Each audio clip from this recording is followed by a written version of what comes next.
Hey folks, this is Vint with Dad's Gaming Addiction, and today we're going to quickly review Gigachess. This is a game that you can find on Steam for about $4. Now, this is going to be a fairly quick review. This game has been on Steam for quite a while. It was released back in 2015, and it's not a complex game to understand by any means, but it is a thinky one. So, Gigachess isn't so much of a chess game as it is a puzzle game. Yes, it has some chess themes. The general premise is this. You're going to be given pieces like knights, rooks, and bishops, and you're going to be tasked with destroying the pawn onslaught. There's basically an avalanche of pawns that are going to be coming from the top of the chessboard, and they're going to be trying to work their way down, and you're going to be using your knights, bishops, and rooks in order to stop them.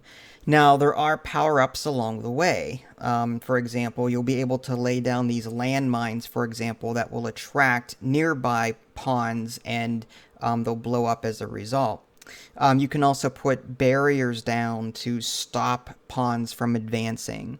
Now, that takes points, like you'll be earning these points over time, so you just can't throw these abilities around willy-nilly. You kind of have to use them strategically. There are other enemy types in this game. These, I don't know what they're called, like Viper Pawns or something, but they have the ability to move 2 spaces instead of 1, like a normal pawn would typically do. Yes, in chess, you can move 2 spaces on your first turn with a pawn, but in this game, this particular advanced pawn type can move 2 spaces all the time. And like pawns in chess, they attack diagonally, so leaving a piece diagonal to one of the pawns at the end of the turn will result in it being taken, and it's gone for good. You can, again, spend points to resurrect pieces, which is kind of cool. So there's a number of different modes in this game. There's Endless, where you'll build a party, 1, 2, 3, or 4 party members. Again, bishops, knights, and rooks only. On occasion, you'll have to revert back to a king for a turn. There's something called cursed pawns. If you take them, your piece turns into a king for a turn, and you are kind of stuck with only moving 1 space in any direction like a typical king would. Endless mode is just, you pick 1 to 4 pieces, you pick your difficulty, survive for as long as you can, and the waves will get harder and harder as you play.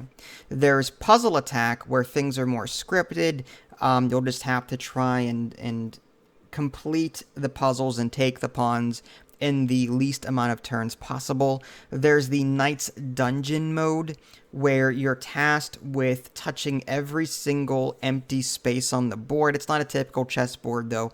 It's sort of just a grid with walled-off sections, and you start with a knight, and you move around, and sometimes you move on a space that turns it into a bishop for 1 turn or a rook for 1 turn, and you've got to figure out in what order to move your knight and on what spaces so that you can cover every single space. So, like I said, this game is more puzzly than an actual chess game.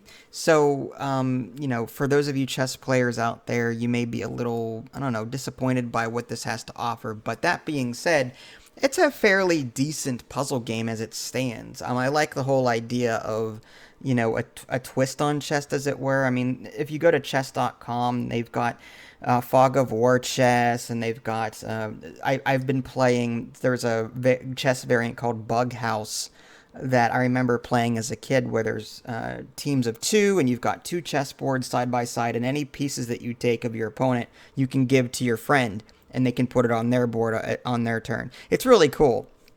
So, chess variants have been around for quite a while.